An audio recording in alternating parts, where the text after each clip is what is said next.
بسم اللہ الرحمن الرحیم۔ السلام علیکم۔ ستارہ شام بائی آمنہ ریاض۔ میں نے کہا تھا نا تمہیں کوئی غلط فہمی ہوگی ہے۔ ولید ایسا کوئی کام کر ہی نہیں سکتا جو ہماری شرمندگی کا باعث بنے۔ ثروت سے انیا کی بات اسی روز شام کو دوبارہ ہوئی تھی اور وہ خاصی مطمئن لگ رہی تھی۔ انیا تعجب میں مبتلا ہوئی۔ آپ کیسی باتیں کر رہی ہیں؟ میں نے یہ کب کہا کہ آپ ولید سے تصدیق کروائیں؟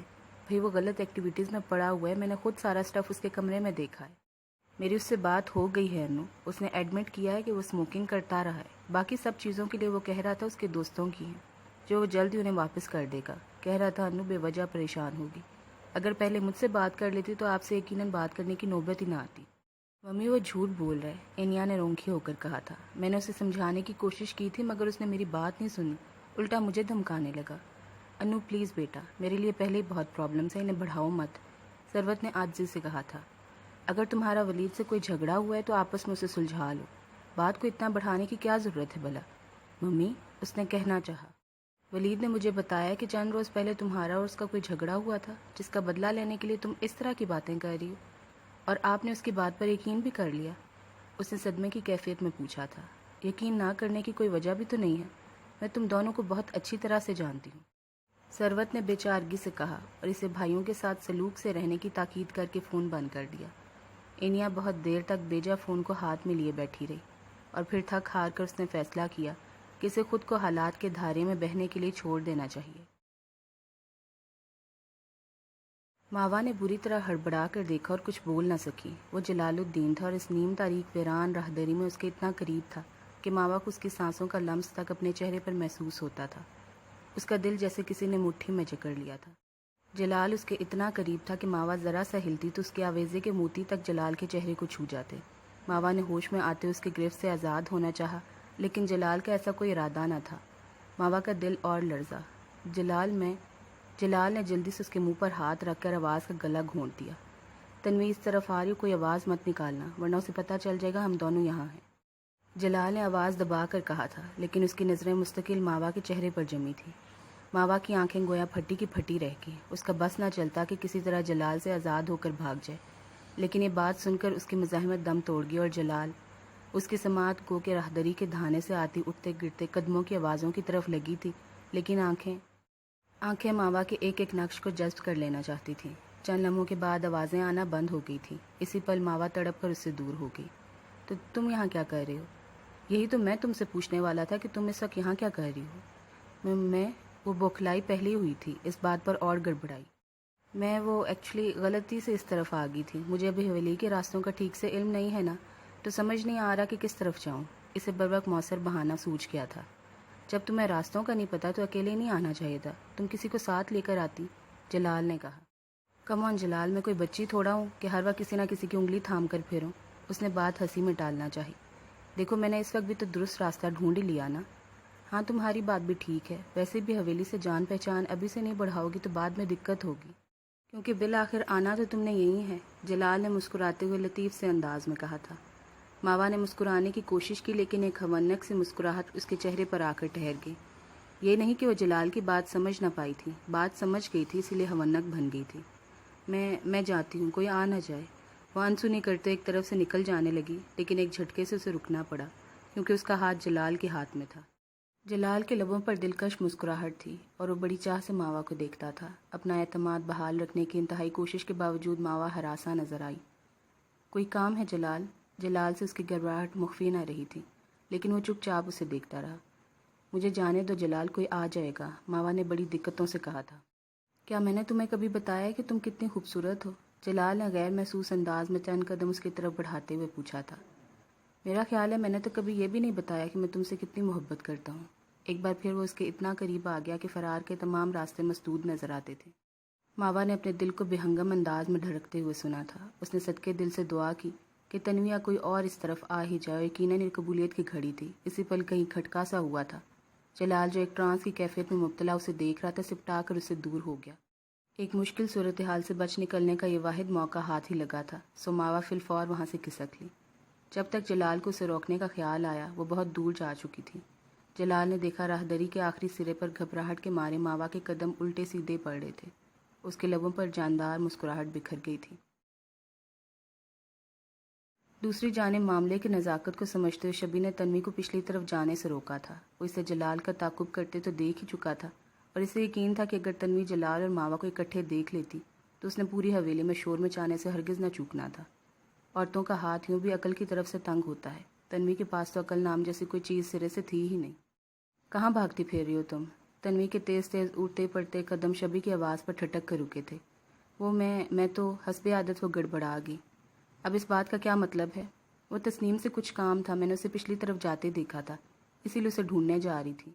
تم میں عقل نام کی کوئی چیز ہے بھی یا نہیں؟ شبی نے حسب توقع ڈپٹ کر کہا تھا۔ دن کے وقت بھی تم لڑکیوں کو بی جان پچھلی طرف جانے نہیں دیتی اور تم منہ اٹھا کر رات کو جا رہی ہو۔ تنوی کا سر جھک گیا تھا۔ یہ طے شدہ بات تھی کہ جب بھی اس کا سامنا شبی سے ہوگا اسے جھاڑی پڑے گی۔ مجھے تسنیم سے کچھ کام تھا، وہ منمنائی۔ اب یہ تو نہیں کہہ سکتی تھی کہ جلال کے پیچھے پیچھے یہاں تک چلی آئی ہے اور بے دہانی میں بی جان کی تاکید میں نظر انداز کر دی ہے۔ اس صورت میں اور بھی باتیں سننا پڑتی اور یہی وہ نہیں چاہتی تھی۔ ایسا کیا ضروری کام تھا جو دن کی روشنی میں اس سے نہیں کہا جا سکتا؟ شبی نے ڈپٹ کر پوچھا۔ وہ تھا نا کچھ کام، میں آپ کو نہیں بتا سکتی۔ وہ ذرا سا چڑ گئی۔ اچھی مصیبت ہے بھئی، ہر وقت کی انکوائری جان ہی نہیں چھوٹتی، اس نے سوچا۔ شبی ایک دم چپ ہو گیا۔ اسے تنوی کا انداز دلچسپ لگا تھا۔ کچھ غصہ تو خیر بناوٹی تھا کہ وہ خائف ہو کر وہاں سے کھسک جائے۔ اس نے ارادتاً غور سے اس کے تنے ہوئے خفا خفا سے چہرے کو دیکھا، پھر بے سبب ہنس دیا۔ تنوی ہمیشہ اسے چھوٹی سی بچی لگتی تھی۔ پتہ نہیں بی جان نے کیا سوچ کر ان دونوں کے درمیان رشتہ جوڑ دیا تھا، ورنہ شبی تو کبھی چاہ کر بھی ان دونوں کے مابین اس رشتے کی لطافت کو محسوس بھی نہ کر سکا تھا۔ تنوی نے اس کے ہنسنے پر تعجب سے اسے دیکھا تھا۔ اچھا نکلو اب یہاں سے۔ اول تو مجھے یقین ہے اتنی رات گئے تسنیم نے اس طرف جانے کی حماقت نہیں کی ہوگی، لیکن میں دیکھتا ہوں، اگر وہ پچھلی طرف ہو تو کہہ دوں گا تمہارا بہت ضروری کام سن لے۔ دوسری بات یہ کہ اگلی بار تم مجھے اس طرف نظر نہ آؤ۔ شبی نے اسے ٹالتے ہوئے کہا تھا اور تنوی جانتی تھی وہ اسے ٹال ہی رہا ہے، تبھی اس کی خفگی میں اضافہ ہوا۔ میں نے تسنیم کو اس طرف جاتے ہوئے خود دیکھا ہے، اس نے زور دیتے ہوئے کہا تھا۔ بات مانا کرو تنوی، وہ اس طرف نہیں گئی۔ میں نے دیکھا ہے شبی بھائی، آپ مانتے کیوں نہیں ہیں میری بات؟ وہ رو دینے کو تھی۔ مجھے اس سے ذرا سا کام ہے، بات کر لینے دیں۔ شبی کھٹک سا گیا۔ اس نے بے ساختہ گردن موڑ کر اس راستے کی طرف دیکھا جو بل کھاتا ہوا حویلی کے پچھلے حصے کی طرف لے جاتا تھا اور جہاں حویلی کے کئی راز دفن تھے۔ تمہیں یقین ہے تم نے تسنیم کو اسی طرف جاتے دیکھا ہے؟ تنوی نے زور سے اس بات میں سر ہلا دیا۔ ٹھیک ہے تم جاؤ، میں تسنیم کو ابھی تمہارے پاس بھیج رہا ہوں۔ لیکن کچھ نہیں، جاؤ یہاں سے، وہ اتنی زور سے بولا کہ تنوی بری طرح خائف ہو کر وہاں سے بھاگی۔ شبی نے حویلی کے پچھواڑے کی طرف رخ کیا تھا۔ ماوا جیسے تیسے اپنے کمرے میں پہنچی، پھر فٹافٹ دروازہ بند کیا اور دروازے سے پشت لگا کر خوب گہرے گہرے سانس لینے لگی۔ اس کی پیشانی پر اب تک نمی چمک رہی تھی۔ یقیناً اپنی پوری زندگی میں وہ اس سے زیادہ کبھی نہیں گھبرائی ہوگی۔ رہ رہ کر اسے جلال کے انداز یاد آ رہے تھے اور اس کی سراسیمگی میں اضافہ کر رہے تھے۔ یہ آپ نے مجھے کہاں پھنسا دیا ممی؟ اس نے روحانسی ہو کر بلند آواز میں شکوہ کیا تھا۔ نکاح کرواتے ہو کم سے کم آپ کو یہ تو سوچنا چاہیے تھا کہ جلال لاکھ بھی ضرر دکھائی دیتا ہو، لیکن اس کے بھی کچھ فطری تقاضے ہوں گے جنہیں پورا کروانے کی آرزو وہ اپنی بیوی سے کرے گا۔ ممی نے نہیں سوچا تو مجھے سوچنا چاہیے تھا۔ یا خدایا، میں نے کیا کر دیا، خیال کیوں نہیں آیا مجھے؟ وہ سخت پریشانی کا شکار تھی۔ یہ کہیا اس کی پریشانی جھنجھلاہٹ اور غصے میں بدلنے لگی۔ اس نے کھڑے کھڑے اپنے پیر ہائی ہیل سے آزاد کروائے، الماری سے اپنا سیل فون نکالا اور بیڈ پر جا کر بیٹھ گئی۔ اس کے سیل پر کئی مسڈ کالز اور میسیجز آئے ہوئے تھے جنہیں نظر انداز کرتے اس نے سمینہ کا نمبر ملانا شروع کیا، لیکن کئی بار کی کوشش کے باوجود بھی سمینہ اس کی کال ریسیو نہیں کر رہی تھی۔ ماوا نے چڑ کر سیل ایک طرف پھینک دیا اور سر پکڑ کر بیٹھ گئی۔ صورتحال بھی پریشان کن تھی۔ کہتی تو کس سے، مدد مانگنے جاتی تو کس کے پاس؟ اسی پل اس کا سیل فون وائبریٹ کرنے لگا۔ ماوا نے جھپٹ کر فون اٹھایا، یہ سوچ کر کہ سمینہ نے کال بیک کی ہوگی، لیکن کوئی غیر محفوظ شدہ نمبر تھا۔ پہلا دھیان فیضان کی طرف ہی گیا تھا، کیونکہ یہ نمبر تو صرف سمینہ کے پاس تھا یا جلال کے پاس۔ اگر کسی تیسرے نمبر سے کال آ رہی تھی تو وہ فیضان ہی ہو سکتا تھا۔ وہ ششو پنج میں پڑ گئی، اب کیا کیا جائے آخر؟ پھر ایک نتیجے پر پہنچی اور کال ریسیو کیے بغیر واپس فون سائڈ ٹیبل پر رکھ دیا۔ اس مسئلے کا صرف یہی حل ہے کہ جلد از جلد ثبوت حاصل کروں اور حویلی سے نکلنے کی کروں۔ جلال نے زیادہ بے تکلف ہونے کی کوشش کی تو میں اپنے دفاع میں کچھ بھی نہ کر سکوں گی۔ انتہائی پریشان کن حالت میں اس نے اپنی کمزوری کا اعتراف کر لیا تھا، جو یقیناً عام حالات میں وہ کبھی بھی نہ کرتی، لیکن بہرحال تھی تو یہ بھی مایوس کن بات، سو وہ اور بھی دل برداشتہ ہو کر بیڈ پر گرنے کے انداز میں لیٹ گئی اور اس مصیبت سے نکلنے کا کوئی اور حل تلاش کرنے لگی۔ یہ محض اتفاق تھا کہ شبی کا پہلا ٹکراؤ جلال سے ہوا تھا۔ ہو گئی ملاقات، مل گیا سکون۔ اس نے حسب عادت طنز سے آغاز کیا تھا۔ کہاں؟ جلال نے اس کے طنز کو نظر انداز کرتے ہوئے منہ لٹکا کر کہا۔ ماوا تو میری شکل دیکھتے ہی بھاگ گئی، میں تو ڈھنگ سے اسے دیکھ بھی نہیں پایا۔ شرم تو نہیں آ رہی ہوگی ایسی بات کرتے، شبی نے دانت پیس کر کہا تھا۔ اس میں شرم کی کیا بات ہے، اپنی منکوہا سے ملنے آیا تھا، کسی غیر سے نہیں، اس نے ہاتھ لہرا کر کہا۔ منکوہا سے کسی مہذب وقت میں اور مہذب جگہ پر بھی ملا جا سکتا تھا، ابھی تمہارے پیچھے پیچھے تنوی پہنچ جاتی نا تو ملاقاتوں کا سارا شوق پورا ہو جانا تھا۔ مجھے پتا تھا وہ اسی طرف آ رہی ہے، اس لیے میں نے ماوا کو کچھ دیر روک لیا تھا۔ اگر میں اسے نہ روکتا نا تو آپ کی تو اچھی درگت بن رہی ہوتی اب تک جلال صاحب۔ یار آ ہی جانے دیتے تنوی کو، کم سے کم وہ سب کو بتا تو دیتی۔ میں تو خود تنگ آ چکا ہوں اس بات کو چھپاتے چھپاتے، ایسا لگتا ہے نکاح نہیں کوئی غلطی کر بیٹھا ہوں۔ اچھے بھلے سینسیبل آدمی تھے تم، اس لڑکی کی محبت نے تمہیں کیسا چوگت بنا دیا کہ معاملے کی نزاکت کو سمجھ ہی نہیں رہے۔ چلو کم سے کم تم نے یہ تو مانا کہ میں سینسیبل آدمی تھا، ورنہ اس سے پہلے تو تم یہ ماننے کو بھی تیار نہیں تھے۔ جلال نے پھر اس کی بات ہنسی میں اڑائی تھی۔ شبی کو مزید پتنگے لگ گئے۔ تیرا کچھ نہیں ہو سکتا جلال، اس لڑکی کے ہاتھوں منہ کی کھائے گا نا تب تجھے عقل آئے گی، اور ایسا کبھی بھی نہیں ہوگا، میں جانتا ہوں۔ عین اس وقت جب شبی دوسرے سمت جا رہا تھا، اس نے جلال کی متبسم آواز اور پورے یقین لہجہ سنا تھا۔ شبی ایک گہری سانس بھر کر رہ گیا۔ ہاں لیکن اس نے دل ہی دل میں غیر ارادی طور پر جلال کی بات کے سچ ہونے کی دعا ضرور کی تھی۔ جیسا بھی تھا لیکن جلال کو تکلیف میں بہرحال دیکھنا نہیں چاہتا تھا۔ تسنیم اسے سامنے پا کر ٹھٹک کر رکی تھی۔ وہ اتنا اچانک سامنے آیا تھا کہ تسنیم اگلے حصے میں جانے کے لیے متبادل راستہ بھی اختیار نہ کر سکتی تھی۔ تم اس وقت یہاں کیا کر رہی ہو؟ شبی نے سخت لہجے میں پوچھا تھا۔ وہ جی میں کھانا پہنچانے آئی تھی، اس نے فوراً بات بنائی۔ شبی نے بغور اسے دیکھا، گویا جھوٹ سچ کا اندازہ لگانا چاہ رہا ہو۔ کھانا پہنچانے کے لیے ماوا بیوی کو ساتھ لانے کی کیا ضرورت تھی؟ جی وہ صاف گڑبڑائی تھی۔ نہیں جی وہ تو یہ ٹکڑوں میں بات کرنے کی ضرورت نہیں ہے مجھ سے، شبی نے ڈپٹ کر کہا تھا۔ تبھی ایک اور ملازمہ تسنیم کو تلاش کرتی اس طرف آن نکلی۔ تمہیں بڑی چودرائن جی بلا رہی ہیں۔ تسنیم نے دل ہی دل میں شکر ادا کرتے ہوئے اجازت طلب نظروں سے شبی کو دیکھا۔ شبی کو جھنجھلاہٹ تو ہوئی لیکن اس کے سوا کوئی چارہ بھی نہیں تھا کہ انکوائری کو کسی اور وقت پر ٹال کر اسے جانے دیا جائے، سو اس نے یہی کیا۔ تسنیم خیر مناتی رخصت ہوئی لیکن شبی کے ذہن میں سوچ کی پرچھائیاں چھوڑ گئی تھی۔ ماوا کی پچھلی رات بہت بے چینی میں کٹی تھی، کہیں فجر کے وقت جا کر آنکھ لگی تو بھی بڑی بیکار سے نیند آئی۔ صبح سے جگانے کے لیے تنوی کو آنا پڑا تھا۔ میں نے سوچا پوچھ لوں، طبیعت تو ٹھیک ہے نا، ورنہ آپ اتنی دیر سوتی تو نہیں ہیں؟ تنوی نے جھیمتے ہوئے انداز میں کہا تھا، کیونکہ ماوا کی آنکھیں ادھوری نیند کی غمازی کر رہی تھیں۔ ہاں طبیعت تو ٹھیک ہے، بس رات تھکاوٹ بہت ہو گئی تھی، شاید اسی لیے ٹھیک سے نیند نہیں آئی۔ آنکھیں ملتے اس نے بات سنبھالی تھی۔ اچھا فریش ہو کر آ جائیں، ہم لوگوں نے آپ کے انتظار میں اب تک ناشتہ بھی نہیں کیا۔ تنوی نے جرا کا ارادہ کسی اور وقت پر ٹال کر رکھا تھا۔ ٹھیک ہے تم چلو، میں بس 10 منٹ میں آ رہی ہوں، اس نے مسکرا کر کہا تھا۔ تنوی جواباً مسکراہٹ اچھال کر کمرے سے باہر نکل گئی۔ ماوا کچھ دیر ایسے سستی سے لیٹی رہی۔ رات کے تمام واقعات اپنے تمام تر سیاق و سباق کے ساتھ یاد آنے لگے تھے، تب اٹھ بیٹھی۔ یوں ہاتھ پر ہاتھ دھر کر بیٹھے رہنے یا پریشان ہونے سے کچھ بھی نہیں ہو سکتا تھا، سو بہتر تھا اٹھ کر ذرا حویلی والوں کی خیر خبر معلوم کر لی جاتی۔ چند منٹ بعد وہ منہ ہاتھ دھو کر تولیے سے چہرہ تپتپاتی باہر نکلی تو اس کا سیل فون پورے حلق سے چیخ رہا تھا۔ ہیلو، شکر ہے تمہیں فون ریسیو کرنے کی فرصت مل گئی، اس کی آواز سنتے فیضان نے کہا تھا۔ کیسے ہیں فیضان ماما؟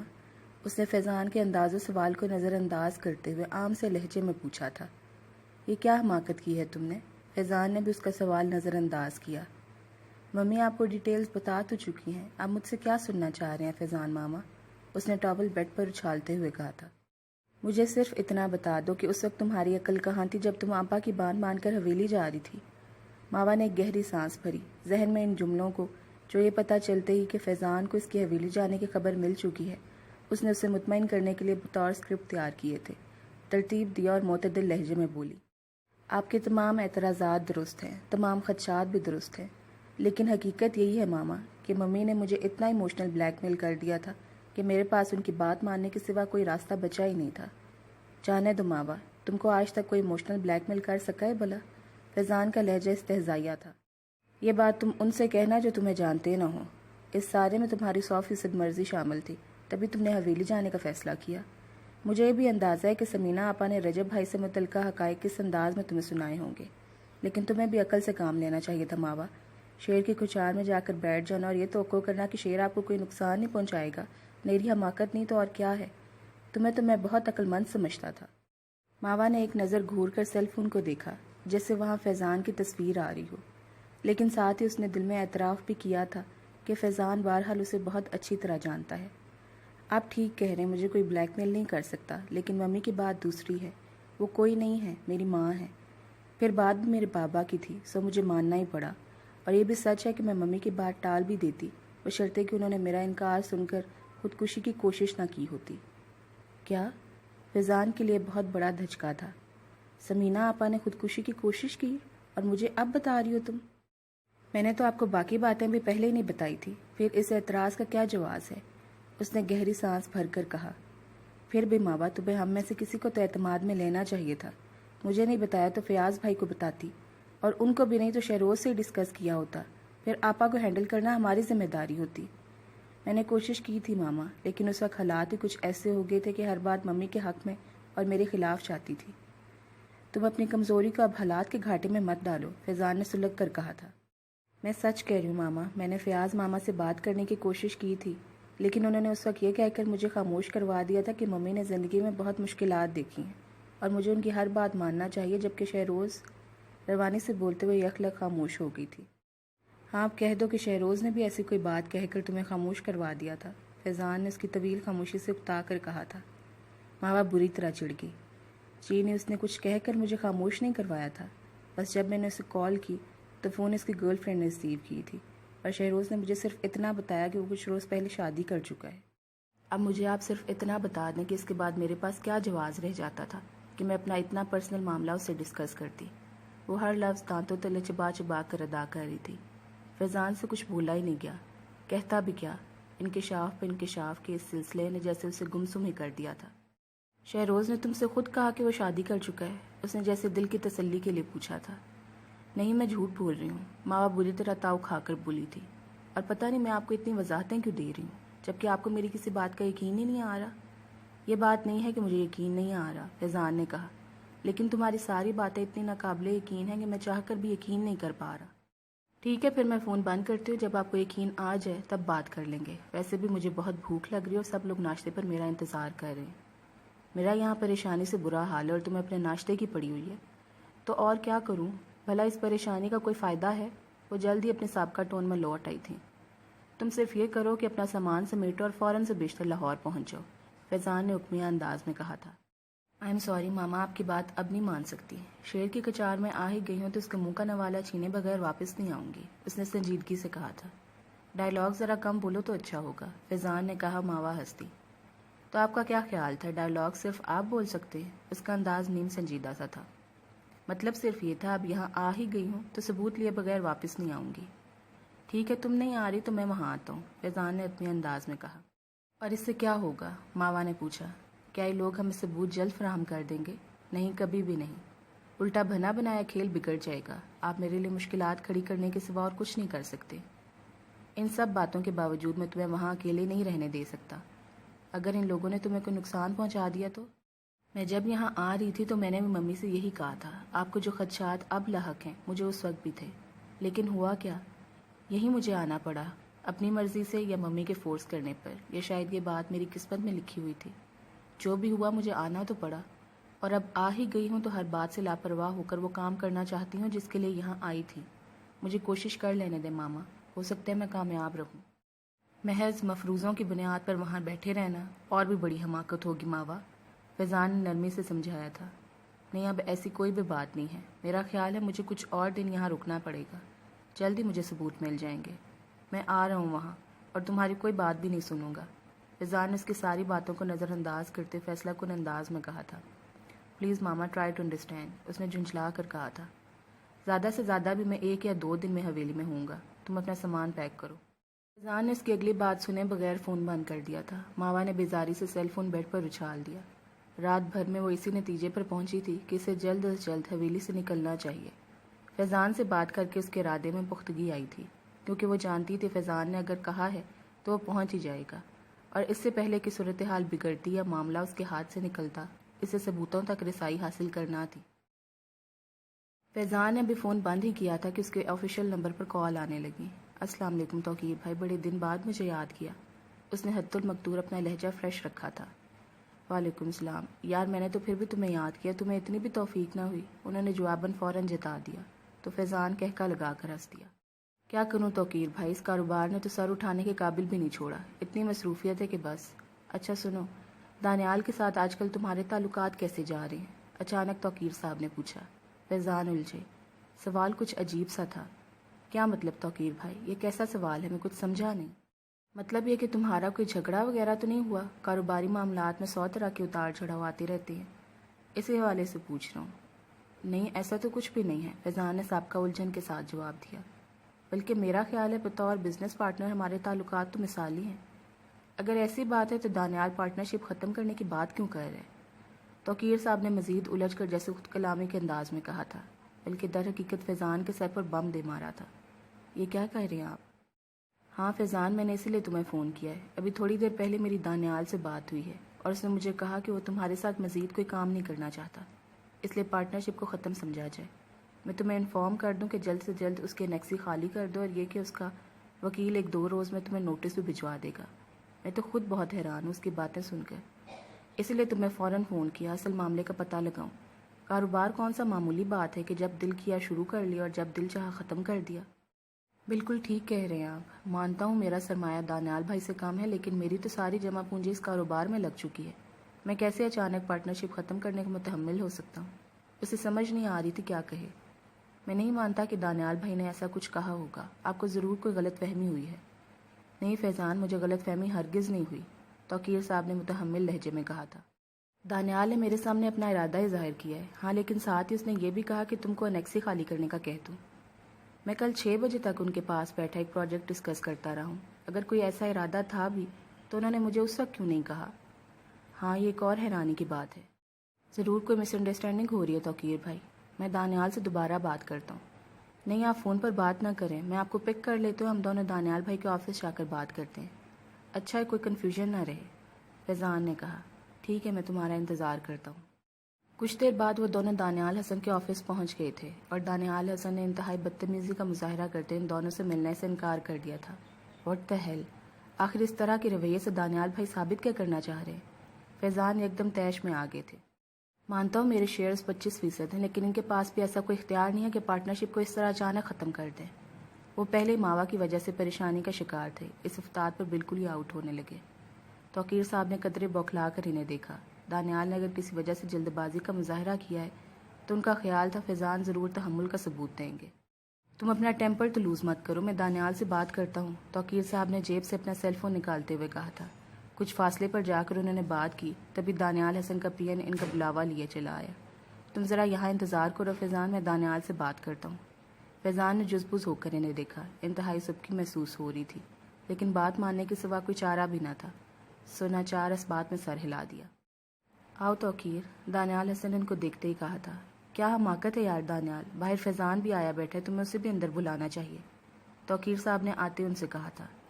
میں اس گھٹیا انسان کی شکل نہیں دیکھنا چاہتا, تم اندر بلانے کی بات کر رہے ہو, دانیال حسن نے انتہائی غصے کی کیفیت میں کہا تھا. آخر ہوا کیا ہے جو تم اتنے بھڑکے ہوئے؟ میں نے فیضان سے پوچھا تو وہ بھی لا علمی ظاہر کر رہے, الٹا وہ تو پارٹنرشپ ختم کرنے کی بات کو سن کر بری طرح پریشان ہوئے. ظاہر ہے اس کی ساری حکمت عملی جو دھری کی دھری رہے گی, اس نے تو پریشان ہونا ہی ہے, دانیال حسن نے تنفر کے ساتھ کہا تھا. دانیال, کیا بہتر نہیں ہوگا تم مجھے اصل بات بتاؤ؟ اس طرح پہیلیاں بجھواتے رہو گے تو میں کچھ بھی نہیں سمجھ سکوں گا. میں یہ معاملہ یہاں ڈسکس ہی نہیں کرنا چاہتا تھا, اس لیے تمہیں کہا تھا کہ ابھی نہیں مل سکتے, گھر پہ بات ہوگی, لیکن تمہاری ضد. میں بتا چکا, مجھے آج رات کی فلائٹ سے ایبٹ آباد جانا ہے, واپسی میں شاید 10-15 دن لگ جائیں گے, اسی لیے میں چاہ رہا تھا تم اور فیضان آمنے سامنے بیٹھ کر جو بھی مس انڈرسٹینڈنگ ہے اسے دور کر لو. یار, کاروبار کیا گڑیا گڈے کا کھیل ہوتا ہے کہ جب دل چاہا ختم کر دیا؟ تمہیں اس لڑکے کی حقیقت نہیں پتا, جب پتہ چلے گی تو تمہیں اندازہ ہوگا میں کتنے تحمل کا مظاہرہ کر رہا ہوں. ہوا کیا ہے دانیال, توقیر صاحب نے عاجز ہو کر کہا تھا. دانیال حسن تذبذب میں پڑے رہے, جیسے فیصلہ نہ کر پا رہے ہوں کہ بتائیں یا نہیں. پھر بالآخر ایک حتمی فیصلے پر پہنچ کر انہوں نے کہنا شروع کیا, اور جو بات انہوں نے توقیر صاحب کی گوش گزار کی وہ توقیر صاحب کو بھی دم بخود کر دینے کے لیے کافی تھی. آئی کانٹ بلیو دس, میں فیضان کو بہت اچھی طرح جانتا ہوں اور اس طرح کی حرکت کر ہی نہیں سکتا. تم میرے دوست ہو یا اس کے وکیل بن کر آئے ہو, لیکن دانیال, میں فیضان کی شرافت کا حلف اٹھا سکتا ہوں. اس کا سارا بچپن جوانی میرے سامنے گزری ہے, آج تک اس کے بارے میں ایسی کوئی بات سامنے نہیں آ سکی جو اس کے کردار میں جھول ظاہر کرے. اس لیے میرا دل مان ہی نہیں رہا کہ فیضان انیا کو ٹریپ کرنے کی کوشش کر رہا ہو۔ تمہیں اس کی شرافت پر بھروسہ ہے تو مجھے اپنے بیٹے کی سچائی پر رتی بھر بھی شک نہیں ہے۔ میں نے بھروسہ کرتے اسے اپنے گھر میں رہنے کی اجازت دی اور اس نے میری بیٹی کو ہی گمراہ کرنا شروع کر دیا۔ انیا بہت معصوم ہے، کچھ نہ کچھ اس کی باتوں میں آ ہی گئی، اور یہ بھی شکر ہے کہ ولید نے مجھے بروقت آگاہ کر دیا، ورنہ اس نے تو میری عزت خاک میں ملانے میں کوئی کسر نہیں چھوڑی تھی۔ تیز تیز بولتے اور غصے سے ہاتھ میں سلتے دانیال حسن کا تنفس اشتعال کے مارے بری طرح پھول رہا تھا۔ ماوا حویلی کے مختلف حصوں میں تسنیم کو ڈھونڈتی پھر رہی تھی۔ 2-3 ملازموں سے بھی سرسری انداز میں پوچھ لیا، مگر وہ نہ جانے کہاں غائب ہو چکی تھی کہ ملنے کا نام ہی نہ لے رہی تھی۔ پھر عین اس وقت جب ماوا مایوس ہو چکی تو تسنیم پتہ نہیں کہاں سے اچانک اس کے سامنے آ کھڑی ہوئی۔ اچھا ہوا بی بی آپ مجھے یہاں مل گئی، حسب معمول وہ جلدی میں تھی۔ تم کہاں غائب ہو گئی تھی تسنیم؟ میں کب سے تمہیں ڈھونڈ رہی ہوں، ماوا نے کہا۔ اس بات کو چھوڑ دیں بی بی کہ میں کہاں تھی، اہم بات یہ ہے کہ چھوٹی چودھری کو مجھ پر شک ہو گیا کہ میں آپ کی مدد کر رہی ہوں۔ اس کا محتاط لہجہ سراسیمگی کا غماز تھا۔ کیا؟ لیکن تمہیں کیسے پتہ چلا؟ ماوا نے پریشانی سے پوچھا۔ کل آپ کے جانے کے بعد جب میں تالا لگا رہی تھی تو وہ پچھلی طرف آئے تھے اور آپ کا بھی پوچھ رہے تھے۔ وہ تو شکر ہے کہ اسی وقت کوثر مجھے بلانے آ گئی کہ بڑی چودھرائی نے بلوایا، اس لیے بچت ہوگی، ورنہ میں تو بری پھنستی، تسنیم بتا رہی تھی۔ بلکہ پھنستی کیا، مجھے تو لگتا ہے میں پھنس چکی ہوں۔ کسی بھی وقت چودھری جی پوچھ گچھ کے لیے بلوا سکتے ہیں۔ پھر اب کیا کیا جا سکتا ہے؟ ماوا نے کسی قدر متفکر ہو کر پوچھا تھا۔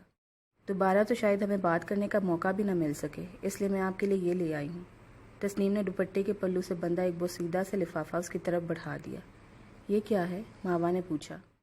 میں پڑھی لکھی نہیں ہوں کہ صحیح بتا سکوں، لیکن میرا اندازہ ہے کہ خط ہی ہوگا، اور مجھے یہ بھی نہیں پتا کہ یہ کس نے کس کو لکھا ہے، مگر میرا دل کہتا ہے کہ اس خط سے آپ کو اپنے باپا کے قاتل تک پہنچنے میں ضرور مدد ملے گی، کیونکہ جب آپ کی امی اس حویلی سے جا رہی تھی ان دنوں میرے بابا بیمار تھے اور انہوں نے مجھے لفافہ دے کر کہا تھا کہ آپ کی امی کو دے دوں۔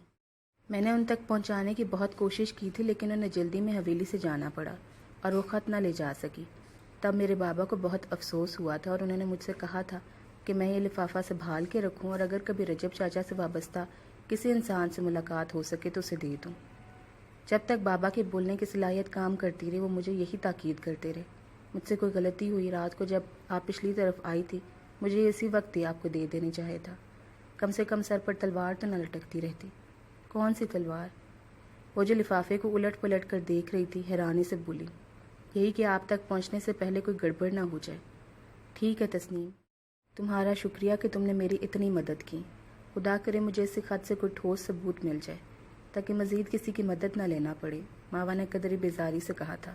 آمین، تسنیم نے صدقے دل سے کہا تھا، پھر کچھ خیال آنے پر پوچھنے لگی، بی بی اگر آپ کو ثبوت مل گئے تو کیا آپ فوراً واپس چلی جائیں گی؟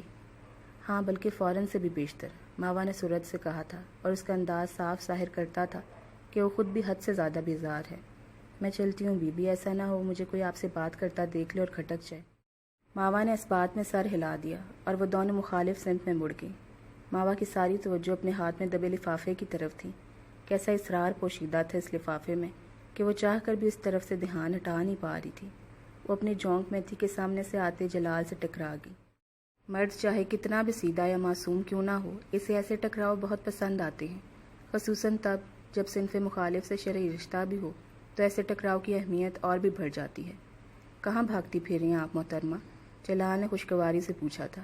کہیں بھی تو نہیں، ماما نے دانستہ لفافے والا ہاتھ پیچھے کر لیا تھا۔ میں بس نمل کو ڈھونڈ رہی تھی، اس نے کہا تھا وہ مجھے سب کی پرانی تصویریں دکھائے گی۔ اسے بروقت بہانہ سوچ گیا تھا۔ جلال نے مسکراتے ہوئے سر ہلایا۔ نمل وغیرہ سے اچھی دوستی ہوگی تمہاری؟ ہاں، ماوا نے ہمنکوں کی طرح مسکرا کر کہا تھا، اور کہتی بھی کیا؟ جلال بے سبب ہنس دیا، پھر بغور اس کی طرف دیکھتے ہوئے بولا، تمہیں حویلی میں کوئی پریشانی ہو تو مجھے بتانا۔ ہاں ضرور، ماوا بھی دانستہ مسکرا کر بولی تھی، اور ان دونوں نے بیک وقت محسوس کیا تھا کہ بظاہر ان دونوں کے درمیان کل ایک نازک سا لمحہ آ کر گزر گیا تھا جس کی کوئی حیثیت بھی نہ تھی، لیکن اس ایک لمحے کے نقوش ان دونوں کے ذہنوں میں نہ صرف باقی تھے بلکہ وہ دونوں اپنی اپنی جگہ شرمندہ بھی تھے۔ اسی شرمندگی کے مارے بے سبب گفتگو کیے جا رہے تھے۔ وہ نمل آ رہی ہے، میں چلتا ہوں، مان جلال نے کہا تھا۔ ماوا بری طرح کھٹک گئی تھی، اس پر جیسے کسی سوچ کا وارد ہوا تھا۔ کل تم نے تنوی کے ڈر سے مجھے چھپا دیا تھا، آج تم نمل کے ڈر سے بھاگ رہے ہو، اس کے باوجود کہتے ہو کوئی پریشانی ہو تو تمہیں بتاؤں؟ تم تو مجھے بیچ راستے میں چھوڑنے کی صلاحیت رکھتے ہو جلال۔ اس کا لہجہ اچھا خاصا طنزیہ تھا، جلال پر ڈھیروں پانی آ گرا ہو جیسے۔ وہ تیزی سے چلا گیا تھا۔ ماوا نے اسی طرح طنزیہ انداز میں سر جھٹکا، اور ممی اس سے امید لگائے بیٹھی ہیں کہ مجھے مسئلہ درپیش ہوا تو یہ میری مدد کرے گا۔ بزدل۔ تمہارا ولید سے کوئی جھگڑا ہوا ہے کیا؟ واپس جاتے توقیر صاحب نے فیضان سے پوچھا تھا۔ دانیال حسن نے ان کے سمجھانے کے باوجود فیضان سے ملنے سے انکار کر دیا تھا۔ مجھے پتہ ہے فیضان کو دیکھتے میں اپنا غصہ کنٹرول نہیں کر پاؤں گا، اور آفس میں کوئی سین کریٹ نہیں کرنا چاہتا، اس لیے بہتر ہوگا تم فیضان سے کہو فی الحال یہاں سے چلا جائے۔ اسے جو بھی کہنا ہے وہ میں گھر سن لوں گا، لیکن انیکسی سے فارغ کرنا ہی ہوگی۔ اب اسے اپنے گھر میں ہرگز برداشت نہیں کر سکتا میں۔ بہت سمجھانے کے بعد دانیال حسن کے انداز میں بس اتنی سی لچک آئی تھی، البتہ لہجہ ابھی بھی ڈوٹوک اور غیر مبہم سا تھا۔ فیضان اس پذیرائی پر الگ غصے میں تھے، لیکن چونکہ توقیر صاحب کو انہوں نے ہمیشہ بڑے بھائیوں والا درجہ دیا تھا، سو ان کی بات مانتے چپ چاپ واپس آ گئے۔ وہ دونوں لفٹ سے باہر نکل کر پارکنگ کی طرف جا رہے تھے کہ توقیر صاحب نے پوچھ لیا۔ گاڑی کا دروازہ کھولتے فیضان بری طرح چونکے۔ نہیں، ایسی تو کوئی بات نہیں ہے۔ آپ سے کس نے کہا کہ میرا ولید سے جھگڑا ہوا ہے؟ بلکہ میری تو اس سے آخری ملاقات بھی بہت دن پہلے ہوئی تھی۔ فیضان سوچ سوچ کر بول رہے تھے، جیسے اس کی اور اپنی آخری ملاقات یاد کرنے کی کوشش کر رہے ہوں۔ اچھا۔ توقیر صاحب نے محض اتنا کہا اور خاموش ہو گئے۔ فیضان نے گاڑی سٹارٹ کر کے پارکنگ سے نکالی، پھر سیدھی سڑک پر ڈال دی۔ اس دوران وہ منتظر رہے کہ توقیر صاحب کچھ کہیں گے، لیکن ان کی خاموشی کچھ زیادہ طوالت پکڑ گئی تھی، جیسے وہ کسی گہری سوچ میں ہوں۔ آپ نے میری بات کا جواب نہیں دیا توقیر بھائی، بالآخر فیضان نے خاموشی کو توڑا۔ یار فیضان، میں سمجھ نہیں پا رہا کہ کس طرح بات کو ایکسپلین کروں۔ توقیر صاحب نے معذوری ظاہر کی۔ فیضان اور بھی الجھ گئے۔ آپ مجھے کانشیس کر رہے ہیں، آخر ایسی کیا بات ہے؟ دراصل توقیر صاحب نے تمہید ماننے کے ارادے سے گہری سانس لے کر بات کا آغاز کیا۔ ولید نے دانیال سے کہا ہے کہ تم اس کے سارے کاروبار پر قبضہ کرنے کے لیے انیا کو ٹریپ کر رہے ہو۔ کیا؟ گاڑی ایک جھٹکا کھا کر رک گئی، کیونکہ فیضان کا پاؤں بساختہ بریک پر جا پڑا تھا، ورنہ سامنے والی گاڑی سے ٹکراؤ یقینی تھا۔ سنبھل کر، توقیر صاحب نے تیزی سے کہا تھا۔